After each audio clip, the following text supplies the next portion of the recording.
Halo semua, kembali lagi di kelas Bang Eza. Kali ini kita bakal bahas soal TWK, judulnya Implementasi Pancasila. Tapi sebelum kita bahas soal, bagi teman-teman yang belum subscribe dulu dan jangan lupa like dan share video ini agar kalian dan teman-teman kalian bisa lolos CPNS One Shot. Amin. Oke, kita bakal bahas dari soal nomor 1. Seorang kepala desa bernama Pak Teguh sedang menghadapi konflik di wilayahnya. Sejumlah warga dari kelompok agama tertentu, menolak kehadiran rumah ibadah kelompok agama lain dengan alasan mayoritas. Pak Teguh kemudian mengadakan pertemuan antar tokoh agama, menegaskan bahwa setiap warga bebas beribadah sesuai keyakinannya dan memastikan tidak ada paksaan agama kepada siapapun. Tindakan Pak Teguh tersebut paling mencerminkan implementasi butir Pancasila ke-1 yang berupa untuk nomor 1 ini kalau kita perhatiin baik-baik, ada wacana bebas beribadah sesuai keyakinannya dan tidak ada paksaan agama. Jadi inti masalahnya bukan soal Pak Teguh percaya apanya, tapi soal kebebasan orang lain menjalankan ibadah. Jadi kita cari butir yang fokus pada kebebasan menjalankan ibadah, bukan sekedar kerjasama atau kerukunan. Sebenarnya kan sila ke-1 tuh punya 3 ranah ya. Pertama itu hubungan manusia dengan Tuhan, hubungan antar manusia, dan kebebasan beribadah. Ada 3 tuh. Wacana ini kan spesifik di ranah kebebasan beribadah, bukan sekedar saling menghormati atau kerjasama. Coba kita cek opsinya. Yang A, mengembangkan sikap hormat, menghormati, dan bekerja sama antar pemeluk agama dengan penganut kepercayaan yang berbeda-beda. Yang A ini sebenarnya kan opsi yang mulia ya, tapi ini fokus pada kerjasama antar umat, bukan pada kebebasan menjalankan ibadah. Jadi ini nggak ada hubungan ya, salah kamar ya. Ini lebih ke arah apa ya? Ya salah kamar lah ya, yang A ini kurang tepat. Kita cek yang B.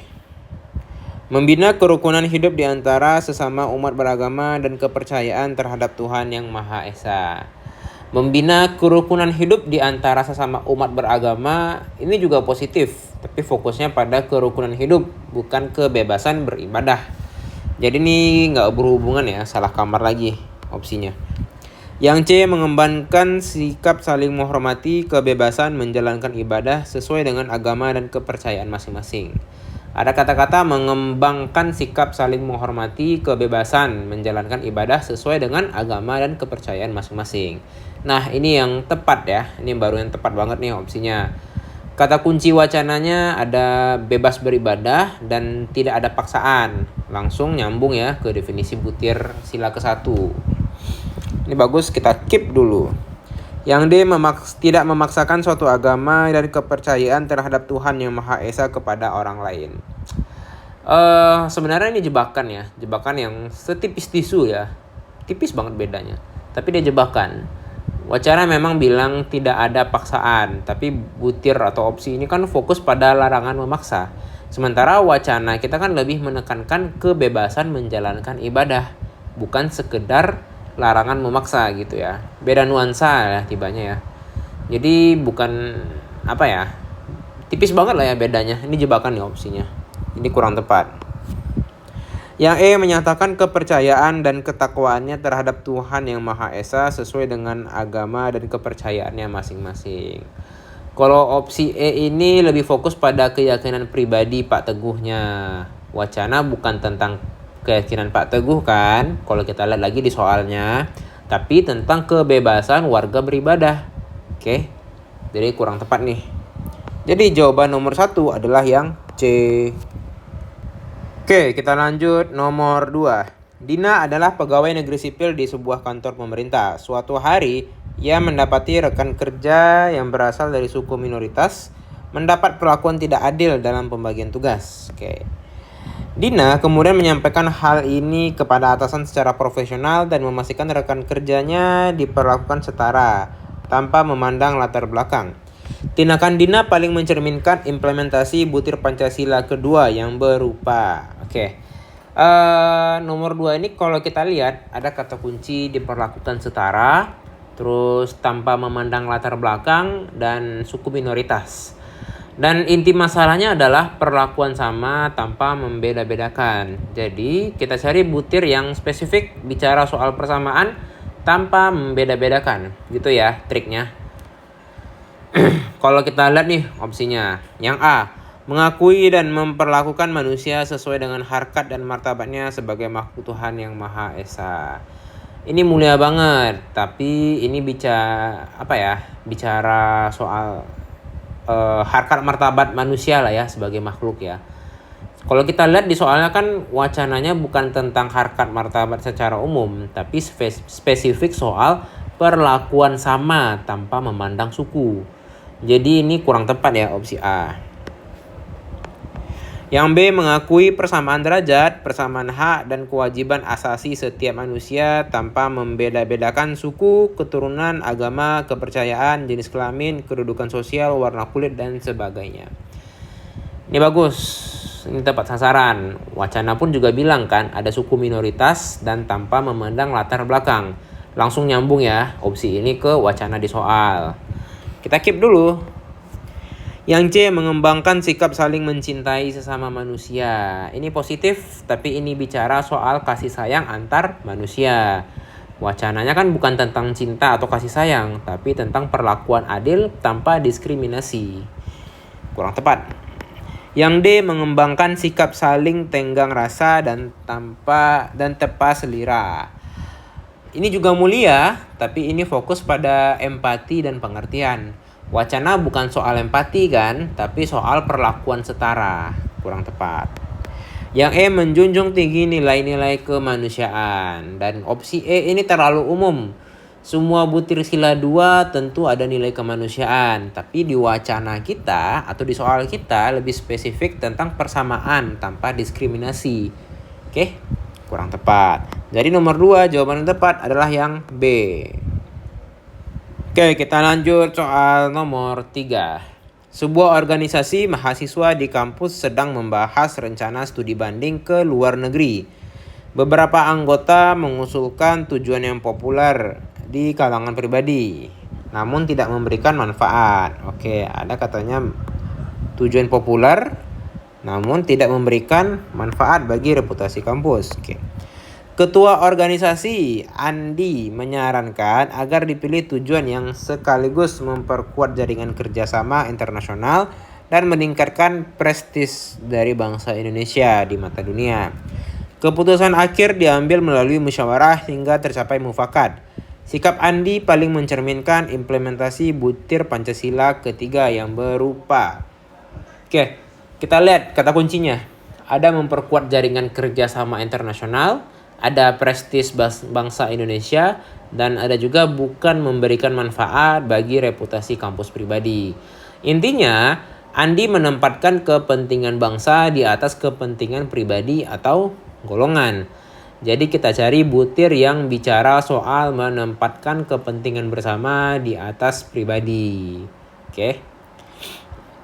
Kalau kita cek opsi A, mampu menempatkan persatuan, kesatuan, serta kepentingan dan keselamatan bangsa dan negara sebagai kepentingan bersama di atas kepentingan pribadi dan golongan. Yang A ini tepat nih, pas banget. Diwacanakan bilang, bukan memberikan manfaat bagi reputasi kampus pribadi dan fokus pada prestis bangsa Indonesia. Bagus nih, kita keep. Sesuai ya. Yang B, sanggup dan rela berkorban untuk kepentingan negara dan bangsa apabila diperlukan. Sebenarnya ini jebakan ya. Jebakan yang tipis banget sebenarnya. Karena kan di wacana bukan bicara soal Andi berkorban. Ya enggak? Kalau kita cek lagi soalnya. Tidak ada pengorbanan ya dalam wacana. Tapi kan berbicara soal memilih prioritas yang menguntungkan bangsa. Berkorban beda definisi dengan menempatkan kepentingan bersama di atas pribadi ya. Ingat, itu beda ya, dua hal yang berbeda. Jadi ini kurang tepat. Yang C, mengembangkan rasa cinta kepada tanah air dan bangsa. Ini positif, tapi ini bicara soal cinta tanah air. Wacana bukan soal perasaan cinta, tapi soal keputusan praktis yang mengutamakan bangsa. Kurang tepat. Yang D, mengembangkan rasa kebanggaan dan kebangsaan serta bertanah air Indonesia. Ini juga mulia, tapi fokusnya pada kebanggaan dan identitas kebangsaan. Wacana bukan soal kebanggaan ya, tapi soal keputusan yang mengutamakan kepentingan bersama. Kurang tepat lagi. Yang E, memelihara ketertiban dunia yang berdasarkan kemerdekaan, perdamaian abadi, dan keadilan sosial. Ini terlalu makro dan global. Wacana kan bicaranya soal studi banding kampus, bukan ketertiban dunia. Jadi ini salah ya, kurang tepat. Jadi jawaban yang tepat nomor 3 adalah yang A. Oke, kita lanjut soal nomor 4. Di sebuah desa, warga sedang mengadakan rapat untuk menentukan prioritas pembangunan jalan dan irigasi. Masing-masing kelompok memiliki kepentingan berbeda. Kelompok A menginginkan jalan, beda warna dulu. Kelompok A menginginkan jalan menuju ladangnya, sedangkan kelompok B menginginkan irigasi untuk sawahnya. Setelah berdiskusi panjang, mereka sepakat membangun jalan utama desa yang memberi manfaat bagi seluruh warga. Meski artinya beberapa kelompok harus menunda kepentingan pribadi. Keputusan tersebut diambil dengan akal sehat dan sesuai hati nurani yang luhur. Sikap warga tersebut paling mencerminkan implementasi butir Pancasila keempat yang berupa. Soal nomor 4 ini, kalau kita perhatiin nih kata kuncinya. Sepakat membangun jalan utama yang memberi manfaat bagi seluruh warga. Di sini ya kata kuncinya. Yang aku stabilo ini. Terus beberapa kelompok harus menunda kepentingan pribadi. Di sini juga sama kata kuncinya.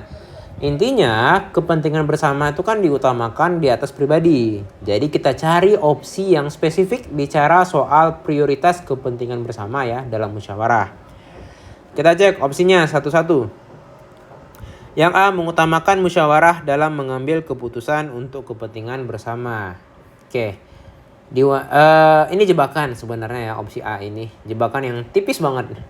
Wacana memang ada kan nyebutin adanya musyawarah. Tapi inti masalahnya kan bukan mengutamakan musyawarah sebagai metode, tapi hasil keputusan yang mengutamakan kepentingan bersama di atas pribadi.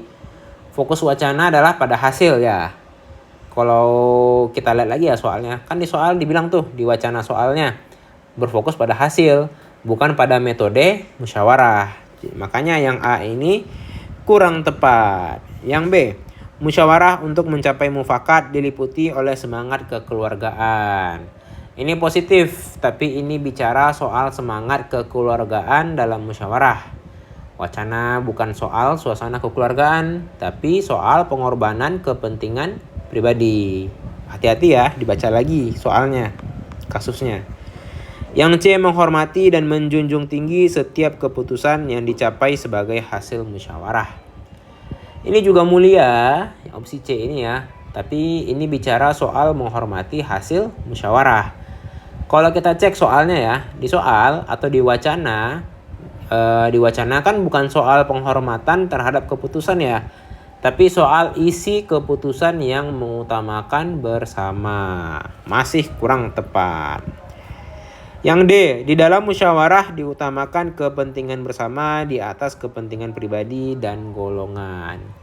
Ini baru tepat sasaran. Wacana kan bilang memberi manfaat bagi seluruh warga dan menunda kepentingan pribadi. Langsung nyambung kan ke definisi dari opsinya.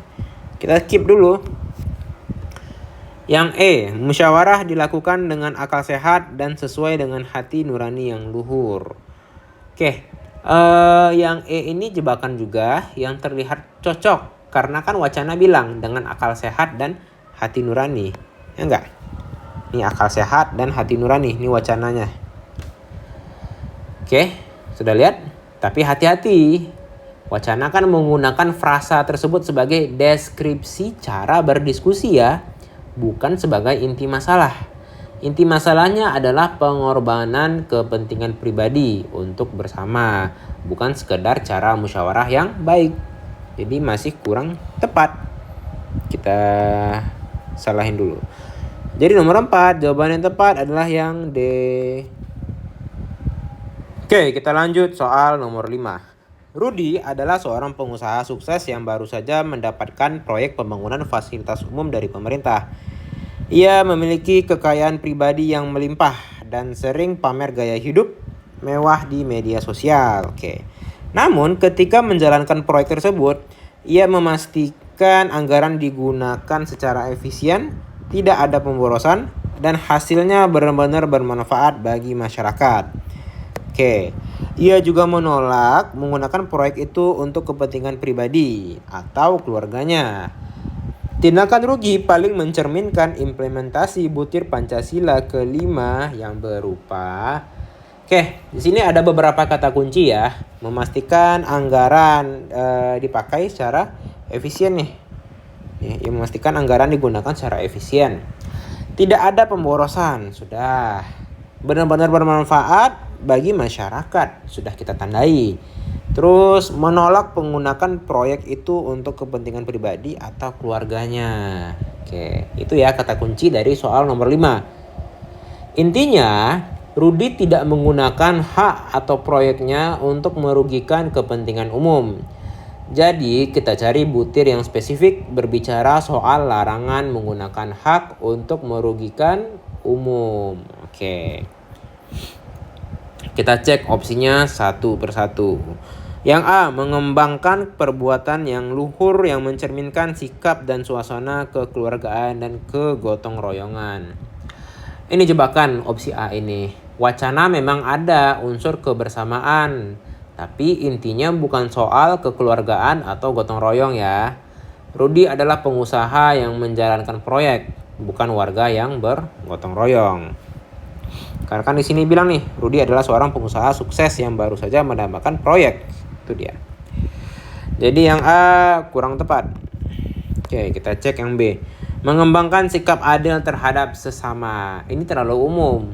Wacana spesifik soal penggunaan proyek pemerintah, bukan sekedar sikap adil. Kurang tepat. Yang C, menjaga keseimbangan antara hak dan kewajiban. Ini positif, tapi ini bicara soal keseimbangan hak kewajiban ya. Karena kalau kita cek, wacana kan bukan soal keseimbangan, tapi soal larangan penyalahgunaan proyek untuk pribadi. Makanya yang C ini kurang tepat juga. Kita cek opsi D. Tidak menggunakan hak milik untuk hal-hal yang bersifat pemborosan dan gaya hidup mewah. Hati-hati, ini jebakan juga.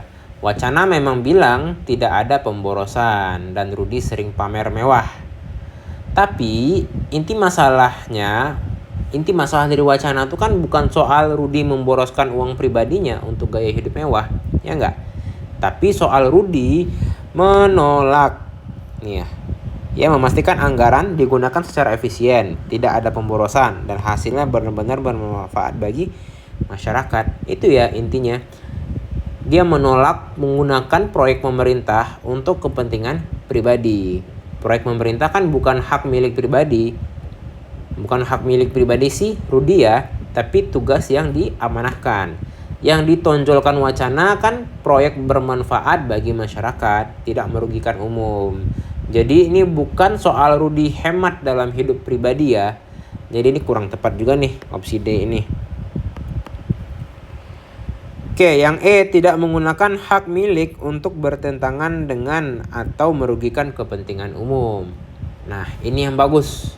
Tepat sasaran ya. Dalam konteks wacana pun, hak milik di sini adalah hak untuk mengelola proyek pemerintah yang seharusnya untuk umum. Dan juga Rudy memastikan proyek itu benar-benar bermanfaat bagi masyarakat. Tuh, kata kuncinya sudah aku highlight. Dan juga Rudy menolak untuk kepentingan pribadi. Artinya ia tidak menggunakan haknya atau pengelolaan proyek itu untuk merugikan kepentingan umum. Bagus. Jadi jawaban nomor 5 adalah yang E.